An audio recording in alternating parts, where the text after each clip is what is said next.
وأذن في الناس بالحج يأتوك رجالا وعلى كل ضامر يأتين من كل فج عميق ليشهدوا منافع لهم ويذكروا اسم الله في أيام معلومات على ما رزقهم من بهيمة الأنعام. Réponse. Alors c'est Aiden qui répond ou c'est le papa Aiden? Si on est à Arafat, Arafat c'est où? Alors moi j'ai une question. Vu qu'on dit le meilleur doigt, c'est le doigt d'Arafat, on est tous d'accord? Donc il faut qu'on fait l'effort de faire nos doigts ici là aujourd'hui ou pas? Ahmed, c'est le meilleur doigt ici aujourd'hui, non? C'est pas Arafat? Nous on est à Arafat ou pas? On peut faire nos doigts, non? Oui. Non, non, regarde pas derrière. Oui ou pas? Le micro, il est là. Oui, on peut faire les doigts, mais c'est pas la même. Hein? C'est pas la même que le jour de l'Arafat. C'est pas? C'est pas la même. Ah, c'est pas le jour d'Arafat. Donc, le doigt, c'est le meilleur doigt. Le jour d'Arafat, c'est quand? Le 9. 9e jour de Zulhijjah. Zulhijjah, c'est quel mois? Banon ni Kankasoy, c'est quel mois Banon? Donc précisément. Alors si on dit le jour de Arafat, c'est le 9e jour des derniers mois de l'année lunaire. 10e jour, 9e jour des derniers mois c'est 12e mois de l'année lunaire. Là c'est le jour de Arafat. Le doigt, c'est pour ça, toujours on répète ça ici, le pèlerinage, c'est le jour précis, le mois précis et l'endroit précis. Le jour précis, c'est quand? 9e jour de Zulhijjah. L'endroit précis, c'est où? Il faut que ça soit ici. Et il y a le mois précis, il y a l'endroit précis, il y a ces trois-là, comme je viens d'expliquer. Mais si on regarde, si on dit l'endroit précis, il faut savoir ce qui est là. Partout, il y a des panneaux, on avait dit les panneaux jaunes, c'est délimité. Voilà, de dire là c'est Arafat, mais malheureusement, il y en a qui pensent que la montagne là, il y en a qui pensent que c'est la montagne seulement. Ou il y en a qui pensent si tu ne viens pas ici les jours de Arafat, que tu n'as pas fait le pèlerinage. Et ça c'est faux.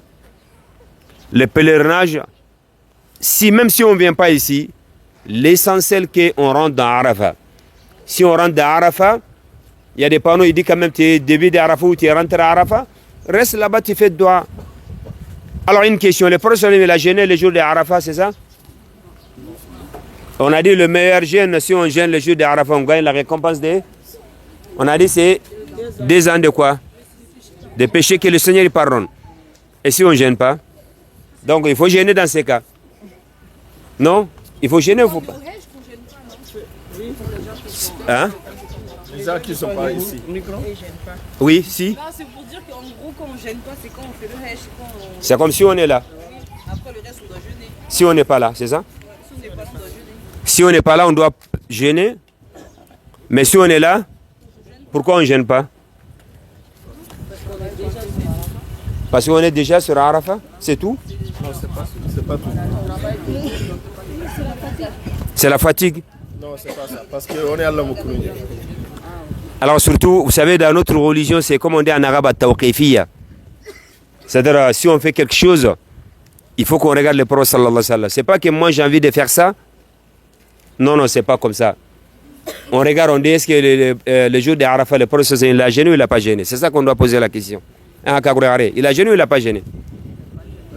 Il a demandé aux gens qui sont absents de jeûner. Il a demandé, à lui-même il n'a pas gêné. Et comment toi tu as su qu'il n'a pas gêné? Sallallahu alayhi wa sallam. Ah, il faut répondre. Il y avait quelqu'un qui... Il a vu manger, boire ou manger? Ouais, je pense qu'elle l'a vu manger. Manger? Ah ben, toi, tu cherches le nom de cette dame. C'est une femme excellente, intelligente, masha'Allah. Et sur le chemin d'Arafat, nous allons passer aussi une autre femme aussi, masha'Allah. Ça montre que notre religion, on n'a pas ignoré les femmes. Mais ça suffit de lire l'histoire seulement. Après, vous verrez que vraiment, il y avait des femmes, masha'Allah. Et les prophètes, ça parle d'eux aussi. C'était des gens, masha'Allah. Mais malheureusement, souvent, nous, on parle que des hommes. il faut qu'on parle aussi des femmes excellentes, pieuses. Ah, je pensais qu'elle parle. Voilà. Donc ces jours-là, il y avait une dame ici. Le nom, tu nous ramènes après, hein, oublie pas. Hein. Soit Aiden, il nous ramène ou toi.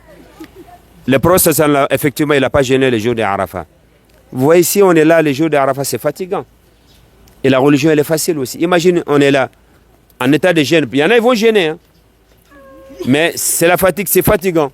C'est difficile aussi. Et l'importance des jours de Arafat, c'est quoi? De demander à Allah subhanahu wa ta'ala.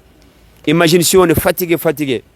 Est-ce que la personne elle arrive à rester debout pour demander à Allah subhanahu wa ta'ala? Non. C'est pour cela que le prophète ne l'a pas gêné les jours de Arafat. Et comme on a su, on a dit qu'il y avait une femme excellente. Les compagnons eux-mêmes ils se posent la question. Il y en a qui disent qu'il a gêné, il y en a qui disent qu'il n'a pas gêné. Donc des divergences. Ou on ne sait pas, on a des doutes. Il y en a qui disent oui, il y en a. Or, il est là le prophète sallallahu alayhi wa sallam. Qu'est-ce qu'il faut faire? Il faut lui demander, c'est ça? Comme le prophète sallallahu alayhi wa sallam, il faisait. Oui. Elle n'a pas demandé. Elle lui a apporté à manger. Et après, elle l'a laissé. Voilà, donc cette dame, qu'est-ce qu'elle a fait? Elle a ramené du lait. Elle a donné du lait. Ils ont ramené ça, ils ont rapporté ça au prophète sallallahu alayhi wa sallam, ici. Et il a dit, avant de boire, le prophète il a soulevé d'abord, avant de boire, c'est-à-dire pour montrer aux gens qu'aujourd'hui, je ne suis pas en état de jeûne. Parce qu'il y en a, ils vont se fatiguer de dire, le prophète il a gêné, donc il faut que moi je gêne. Mais lui, il n'a pas gêné. Donc lorsqu'il a bu, maintenant, il y a plus de, on a la certitude qu'il n'a pas gêné. Et surtout de dire aussi, il n'est pas monté. Ça, je répète encore.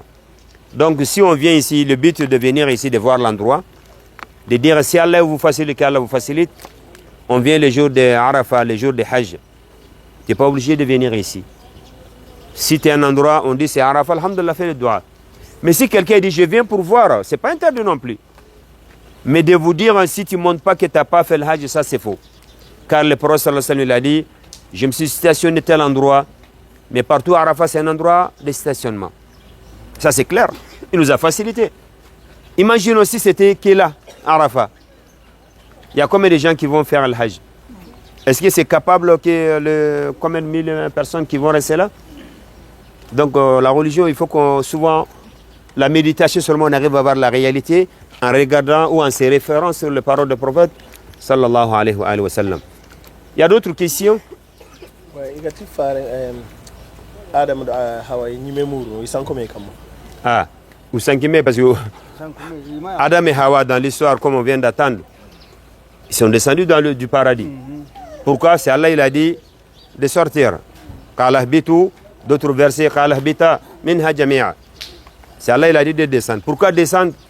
Et qu'est-ce qu'ils ont fait pour qu'Allah ait dit descendre? Ils ont mangé ce qu'il ne fallait pas. Donc tout ça, nous, on doit dire, toujours il faut qu'on reste derrière le prophète sallallahu alayhi wa sallam. On reste derrière les recommandations divines, les recommandations d'Allah subhanahu wa ta'ala. Il nous dit, faut pas, il ne faut pas. Donc Adam, il a fait ça avec Adam, alayhi salatu wa salam. Alors Allah, il est descendu. Est-ce qu'il n'y a que deux seulement, ils sont descendus? Non. Avec Iblis, Shaitan. Ça montre que Shaitan, il est avec nous, il ne nous laisse pas. Hein. Et aussi descendu. Ah, Shaitan, oui, parce qu'il est descendu sur la terre aussi. Ah non, papa, papa, il ne faut pas qu'il lui reste là-bas. Lui, il ne mérite pas là-bas, Shaitan. Donc là, Adam et Hawa, ils sont descendus. Donc on arrive à voir, parce qu'il nous pousse Shaitan à faire des dégâts, et après lui, il part. Hein. Il y a des gens, même Shaitan, il perd d'eux. Hein. Shaitan, il dit, moi, j'ai dit une fois seulement non à Allah. Il n'a pas voulu prosterner à Allah subhanahu wa ta'ala. On est d'accord? Combien de fois? Hein? Une fois.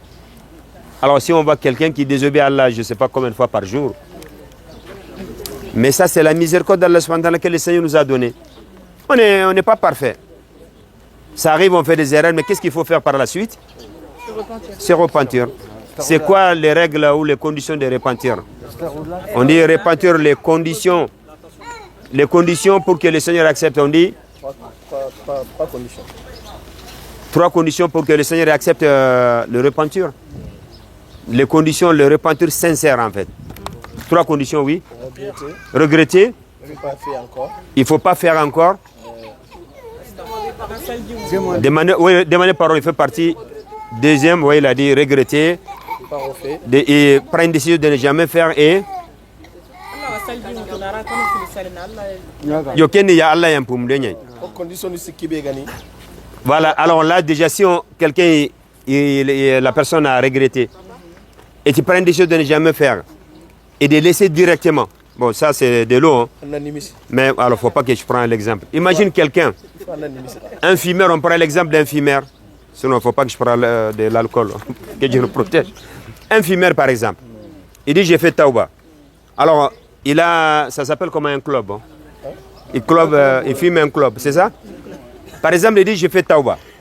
S'il fait tauba, les conditions c'est, il faut qu'il laisse directement. Il se débarrasse de ces... Hein? Parce que ça ramène la maladie, gaspiller l'argent. Alors, si lui dit j'ai fait tauba, mais il a un paquet. Alors, est-ce qu'il doit dire, bon, il faut finir le paquet, ou j'attends, dès que je termine comme ça, je fais tauba, ou il faut laisser directement? Directement. C'est pour ça qu'on dit, allez, là. Si tu dis, tu fais tauba, tu laisses directement, et de regretter aussi, et tu prends des choses de ne pas faire. Et en plus, il y a quoi après? Il faut suivre par le mal le bien. Non, il faut suivre le bien par le mal. Non. Le mal par le bien. Le mal par le bien. C'est bien. Quelqu'un a fait du mal, et il fait suivre maintenant des hasanat derrière. Le prochain, il a dit tamhouha, ça efface. C'est pour cela dans le Coran, dans Surat Hud, vers la fin, juste avant Surat Yusuf, Allah il nous a dit aussi, c'est versé aussi, Inna al-hasanat yudhibna as-sayyiat, que les bonnes œuvres, les bonnes actions dissipent, effacent aussi les mauvaises. Quelqu'un a fait des erreurs, bon, c'est normal, on est un être humain. Mais il faut qu'on se répand vers le Seigneur subhanahu wa ta'ala avec des bonnes œuvres. Et Cheikh Al-Husaymin l'a rajouté, c'est des choses de faire hasanat. De multiplier beaucoup de hasanat aussi, ça c'est très important. On demande qu'Allah nous donne beaucoup de khair dans ce moment également le jour de la résurrection et qu'il nous facilite à tawba. Donc tawba toujours, j'ai ça, donc là je laisse directement et après, alhamdulillah, Allah pardonne subhanahu wa ta'ala. Il y a d'autres questions ou pas? Donc si on dit le pèlerinage c'est Arafat, Sadara c'est la base. C'est le pilier des Hajj aussi. Si on ne vient pas, c'est comme on n'a pas fait le Hajj. Oui. C'est vrai, c'est l'endroit qui est Arafat, même si on ne vient pas jusqu'à là. Oui. Mais là maintenant, il nous met des tentes, il met des clims, on va dormir, oublier tout. Alors non, ça dépend. Alors moi personnellement, je dirais, si on vient passer les jours des Arafat, les pèlerins ils font combien de prières ici? Un seul. Quelle prière? Ad-Dhuhr? Oui. Zuhr al-Asr. Hein? Il faut le Maghrib aussi? Hein? Non, ils font Zuhr al-Asr ici. Al-Maghrib, alors voilà, c'est ça. Les jours de Arafat, il faut qu'il y ait Zuhr al-Asr ici, l'heure de Zuhr. Jamu Taqdim, 2. Comme ça, vous avez le temps large pour faire quoi? L'invocation. Et ces jours-là, vraiment, c'est mouvementé. Il faut la patience totale. Donc, c'est pour ça, là, si on vient les jours de Arafat, c'est mieux si on mange. Si quelqu'un arrive à dormir un peu de sieste, ça fait du bien. Comme ça, ne serait-ce 20-25 minutes, comme ça, il faut faire doua jusqu'à le Maghrib. C'est ça, le Maghrib, ça nous trouve ici. Mais le Maghrib, il nous trouve ici. On ne doit pas sortir ici avant le Maghrib. Le Maghrib, il nous trouve ici à Arafat, mais la prière d'Arafat, c'est à Muzdalifa. Nous allons vous montrer Muzdalifa, nous allons passer là-bas. Donc c'est là-bas on doit faire Maghrib et Al-Isha aussi. Donc, mais ici, on ne doit pas sortir avant le Maghrib. Mais même si on est là jusqu'à 1h du matin, on ne prie pas aussi là, on doit partir à Muzdalifa. Et ça c'est très important. Alors la clim, tout ça, alhamdoulilah, ça il n'y a pas de problème. Allah nous a donné une chance que nous, c'est notre époque. On ne sait pas, peut-être plus tard aussi, il y en a qui vont avoir encore mieux plus que nous. Parce que si on regarde avant, ce n'était pas ça. Non. Mais le problème, c'est quoi? Si on vient, tu es en dessous de la clim, ça, ce n'est pas un problème. Le problème, c'est quoi? Les personnes qui parlent, ils perdent leur temps à parler de rien du tout les jours de Arafat, ça, c'est un vrai problème. Et ça, c'est très grave. Sur le temps, tu parles de lui, tu parles de l'autre, ils discutent des choses, rien du tout, ça, c'est très grave. Parce qu'on doit invoquer Allah subhanahu wa ta'ala. On doit demander par Allah subhanahu wa ta'ala. Donc si tu vois quelqu'un, il se repose un peu, il mange, il dort un peu avant, parce qu'il prend la force, c'est bien. C'est pour cela que le prophète n'a pas jeûné ces jours. Imagine quelqu'un est jeune. Après il est fatigué, il dort. L'après-midi, c'est difficile. Hein? Mais si tu manges bien comme il faut, de dormir un peu, Comme ça, tu rattrapes ou tu gagnes par la suite. Parce que la religion, il faut faire vraiment le moment que tout va bien. Et ça montre que l'islam aussi, c'est-à-dire, il ne nous sert pas d'une manière. Il nous laisse la liberté totale et c'est facile aussi la religion. Tout ça, le prophète, sinon là, il pouvait faire gêner le prophète. Mais imagine si le prophète l'avait gêné ici. Mais il y en a, ils ne vont jamais couper ici. Ils vont dire non, le prophète l'a gêné, donc moi je dois gêner. Mais il nous a facilité. On ne gêne pas, alhamdulillah. Mais ceux qui ne viennent pas ici sur place, oui, c'est important de gêner. On arrive là, les récompenses, c'est combien? Ils ont des récompenses ou pas? Hein? 2 ans de péché que le Seigneur y pardonne. Et ça, ce n'est pas négligeable. Hein? Qu'Allah nous donne beaucoup de khair. C'est bon, tout est clair? Alors qu'Allah vous facilite le hajj, plusieurs hajj à nous tous, et plusieurs umrah, oui. La femme, le nom de la femme, c'était qui alors? La femme de qui? Alors Jonathan, il a évoqué la femme qui avait vu... Oui, c'est lui, il doit chercher le nom. Au moins que si tu peux l'aider aussi, c'est pas interdit. Hein? Oui. Hein? Oui, on peut faire, si Allah te donne la possibilité, tu peux faire plusieurs hajj. Hein? Mais une fois, c'est... Alors, obligatoire, oui, c'est ça qui est demandé. C'est pour cela, le prophète sallallahu alayhi wa sallam, il a dit dans les hadiths authentiques, lorsqu'il a dit Ya ayyuhan nas inna Allah qad farada alaykum hajja fahujju. Oh vous les gens, Allah il a parlé ça aussi dans le Coran. Liman istata ilayhi sabila dans sourate Al-Imran. Si vous avez la possibilité. La possibilité, c'est détaillé. Hein. Il y en a, c'est financièrement. Il y en a, financièrement, ça va, mais au niveau de la santé, ça ne va pas. Il y en a, il y a d'autres choses aussi. Ben, tout ça, on compte. Tu as la possibilité. Tous les côtés. Et après, alhamdoulilah, il n'y a pas de problème. Mais par contre, est-ce que c'est 2 fois de l'année, ta vie, c'est une fois dans ta vie qui est demandée. Il a dit, Inna Allah qad farada alaykum. Dans le hadith, il a dit, Fahujju. Il y avait quelqu'un, il a dit, Akulla amin ya Rasulallah. Il a dit, oh prophète sallam, est-ce que c'est chaque année? Le prophète n'était pas content. Et le monsieur, il a répété encore 3 fois. Est-ce que c'est chaque année? Il n'a pas répondu. C'est après le prophète il a dit, Law qultu na'am la wajabat wa la mastata'tum. Il a dit, si j'avais dit oui, alors ça deviendra obligatoire chaque année. Et vous ne pouvez pas aussi. Est-ce que même les Mécois ici, Non, on ne peut pas. est-ce que les Mécois déjà ils font le hajj chaque année? On peut. C'est non? Oui. J'arrête d'accord. Même les Mécois, c'est impossible de faire chaque année. Donc tu as la possibilité, alhamdoulilah, si tu peux venir, c'est bien. Chaque 5 ans, tu as la possibilité. Ou si tu peux venir aussi, il n'y a pas de problème. Mais on parle de l'obligation. C'est une fois dans ta vie. Et après, alhamdoulilah, le reste c'est surrogatoire. Tu peux faire le hajj pour quelqu'un? Oui, si tu as fait d'abord. Comme à l'Umrah, voilà. Comme on a expliqué au niveau de l'Umrah, fais d'abord et après tu fais pour... Alors je peux faire le hajj 2 fois par année, c'est ça? Je peux? À quelles conditions? Des hajj de l'année. Admettons, j'ai fait pour moi cette année, après cette année, quelques mois, j'ai fait pour une autre personne. Non, c'est une période précise. Pourquoi? Ben si, voilà. Si, oui. Ah, à part si tu payes quelqu'un. Oui, oui, ben explique, tu peux faire des hajj de l'année.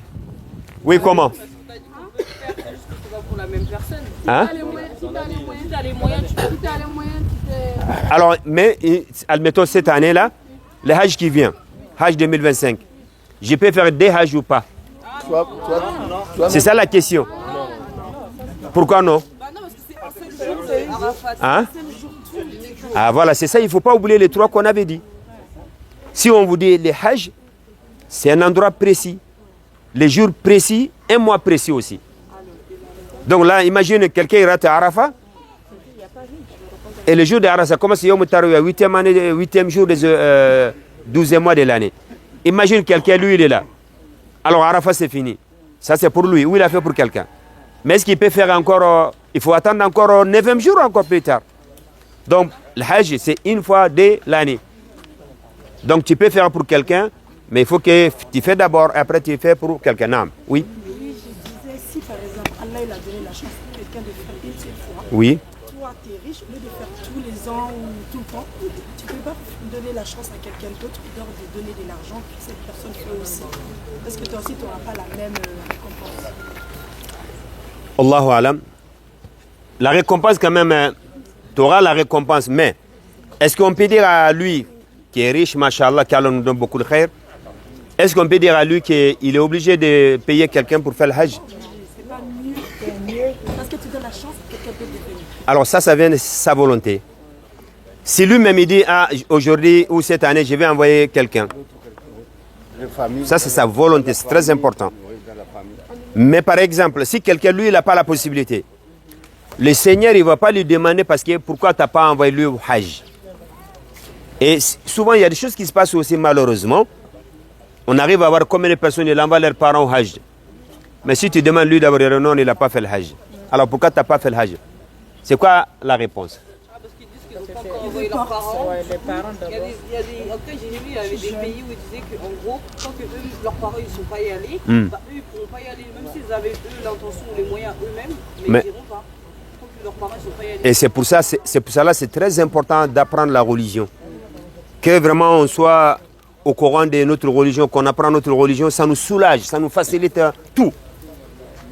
D'envoyer quelqu'un au Hajj, ce n'est pas intéressant, il faut comprendre. Moi, je dirais le mieux, si quelqu'un, Allah te donne la possibilité, viens avec tes parents ici. Ça fait beaucoup plaisir. Je me rappelle, ça fait combien d'années en arrière, quand j'ai ramené ma mère ici, ça fait beaucoup plaisir. Tu ne peux pas oublier. Si les parents, nos mamans, nos papas, ils nous font dua, on sait c'est exaucé, c'est machallah. Mais d'être allé à côté aussi, les jours de Arafat, c'est machallah. Donc c'était là, de venir ensemble. Et puis de faire beaucoup de dua, de venir. Ça c'est touchant. Et d'aider tes parents aussi, même si on aide nos parents n'importe où. La bénédiction c'est machallah, beaucoup de khair. Mais imagine Al-Umra, par exemple, Akhouna Ahmed, Allah Ibarak Fi, avec la maman par exemple. Ou les personnes ils sont accompagnés de leurs parents ici. Le fait de tenir la main de ton père, ta mère, à côté de toi, il a besoin de quelque chose, tu le ramènes. On a lu les hasanat, les prières à 100 000 récompenses. Mais il faut savoir, les hasanat aussi, c'est mashallah. C'est bénédiction, c'est une adoration aussi vis-à-vis de nos parents. Donc c'est comme on a beaucoup, mashallah, ils ont ramené leur papa, il y en a c'est leur maman. Que tu l'envoies comme ça et que tu es avec lui. C'est pas comparable. Hein? On a vu ça aussi, il y a beaucoup de gens qui disent ah, j'envoie mon père, j'envoie ma mère. Mais tu ne sais même pas comment ça se passe là-bas. Vous savez, le guide, on arrive à s'occuper individuellement, chacun à son tour. Est-ce qu'on arrive à ramener de nourriture à lui, à l'autre? On peut ramener, on dit voilà, là c'est Arafat, Tawaf, c'est comme ça, on fait dua. Ça c'est notre possibilité. Mais de ramener chacun dans le magasin, d'acheter, peut-être lui il a besoin de pantalons, Jonathan il a besoin de l'or pour acheter pour madame. Et ça dépend. Donc, mais de ramener ta mère ou ton père dans le haram, vous faites la prière côte à côte. Tu dis maman ou papa, fais-moi dua à côté de Kaaba. Ça, c'est des choses, mashallah. Au lieu d'envoyer comme ça, c'est pas que oui, j'ai envoyé mon père ou ma mère. Il y en a, c'est le nom. Il y en a, c'est sincère, Allah alam. Mais moi, je dis, le mieux, si tu as la possibilité, j'ai bien dit, hein, si tu as la possibilité, viens avec eux. Viens avec, si tu n'as pas la possibilité de ramener les deux en même temps, viens avec ta mère d'abord. Parce que chez nous en islam, la maman, c'est mashallah. Viens avec ta mère d'abord. Alors chez nous, souvent, tu fais attention, sinon papa, il dit, là, c'est pas facile chez nous. Or là, en islam, le mieux, comme ça, il nous a conseillé le prophète sallam. Donc là, tu viens avec ta mère, et après, prochaine fois, tu viens avec ton père. Mais si tu as la possibilité, viens avec les deux. Vous faites vos hajj, vous faites vos doigts, tout. Il y a beaucoup de baraka, beaucoup de khair. Mais le père, il ne veut pas ça. Hein. Ah ouais, bah voilà, le papa, par exemple, le papa Traoré, il est là. Les enfants, il dit, bala, oro, maura, mais, et, moi, j'ai eu déjà une question comme ça. Hein. La maman, c'est elle-même, elle a expliqué aux enfants, c'est-à-dire, quand la maman, elle a dit, les enfants, on ramène la maman au Hajj. Elle a eu peur. Ah oui. Parce que souvent, il y a des papas, leur réaction, c'est fort. Hein. Il y en a, ils acceptent hors là, religieusement. En islam, les prophètes, lorsqu'ils ont questionné à qui je dois faire vraiment de bonnes œuvres en bonté d'abord, première chose, il a dit ta mère, 3 fois après papa. Ça ne veut pas dire qu'il faut négliger le côté de papa aussi. Non. Mais la maman d'abord, après on fait l'effort pour papa.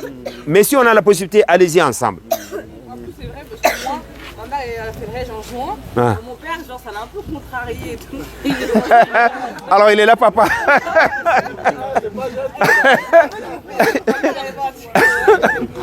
Il est là, papa. Du coup, ma soeur, elle a dit, bon, on va prendre On fait le Umrah. Ça, vous voyez, non, ça arrive. Ça arrive.